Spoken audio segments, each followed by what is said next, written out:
Sade did not stop running until they reached the giant Iroko tree at the edge of the village. Only then did she turned to face the house. The orange glow from the kitchen could still be seen in the distance. Smoke rose into the sky, twisting unnaturally before disappearing into the darkness. Mariam clung tightly to Abdul. For the first time since all this had begun, the little girl looked frightened. Daddy, her voice trembled. I don't want Mama to be angry anymore. Abdul knelt and held her close. Your mother would never be angry with you. Mariam began to cry. She keeps telling me she's cold. Abdul closed his eyes. Every word felt like another knife in his heart. Baba Kola arrived moments later with several village elders. Each elder carried something different. One carried a clay calabash filled with water from the sacred spring. Another held a woven basket containing kola nuts, white chalk, and bitter herbs. The oldest among them carried a drum wrapped in faded animal skin. No one spoke for a long moment. Finally, Baba Kola broke the silence. My grandfather left more than the carving. He slowly opened the small leather pouch hanging from his waist. Inside was a folded piece of old cloth. Carefully, he unfolded it. Hidden inside was a brittle piece of parchment covered with faded symbols and handwritten words in an old dialect. The edges had nearly turned to dust. My grandfather wrote this after the hungry heart visited his village. Mama Sade leaned closer. What does it say? Baba Kola read. The fire cannot be put out by water. It cannot be buried beneath earth. It cannot be chased away by fear. It feeds on promises. It grows through love, twisted by grief.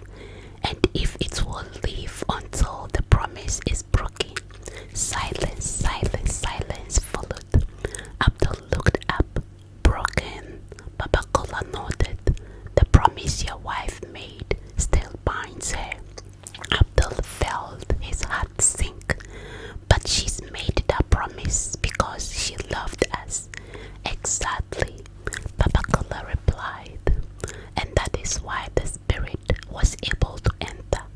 Mama Sade stared towards the glowing house. There is only one way to free her.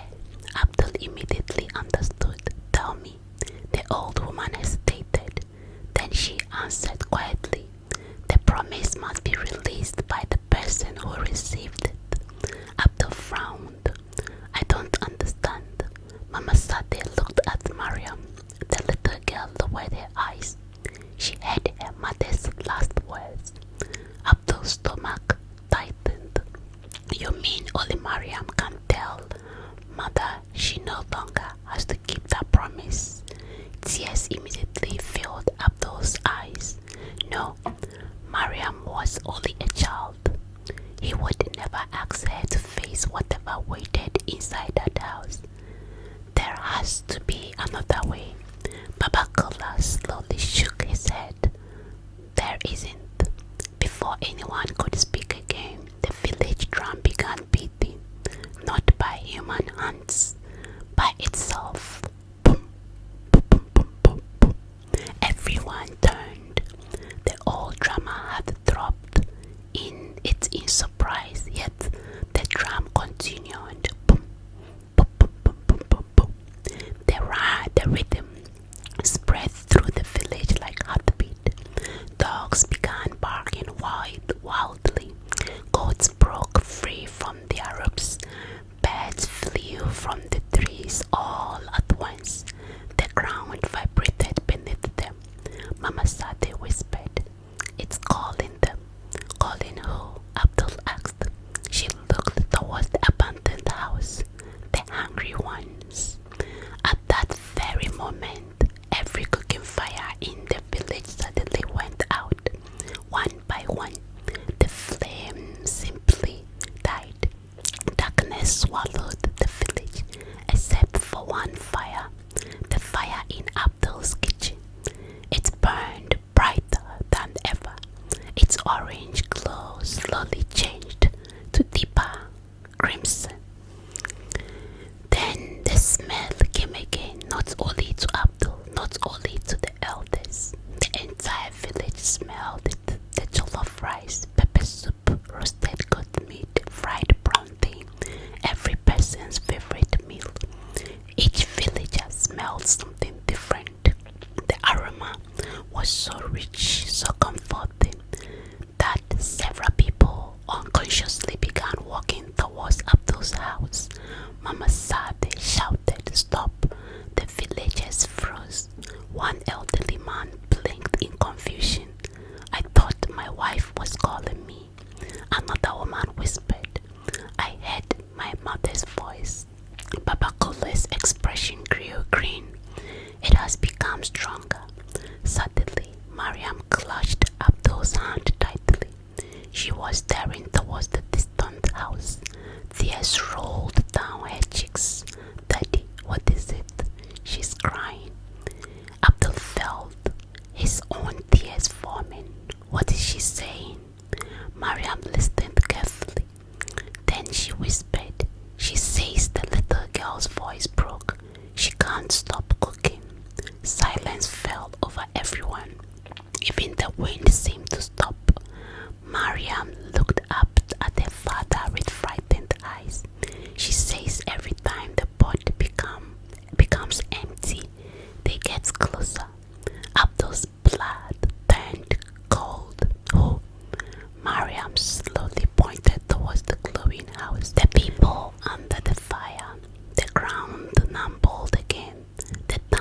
This time harder than before. A deep crack split the earth just outside Abdul's compound. Then another and another. The village watched in horror as thin streams of black smoke escaped from the cracks in the ground. The whispers returned, louder now, closer, hungry, always hungry. Baba Kula closed the ancient's parchment. "We have until midnight tomorrow." Abdul looked at him. "What happens then?" The old man answered without taking his eyes off the glowing houses. "The last meal will be served, and after that he swallowed heavily, and the hungry heart will no longer belong to your house." Abdul stared in horror. It will belong to the entire village. Far in the distance, the sound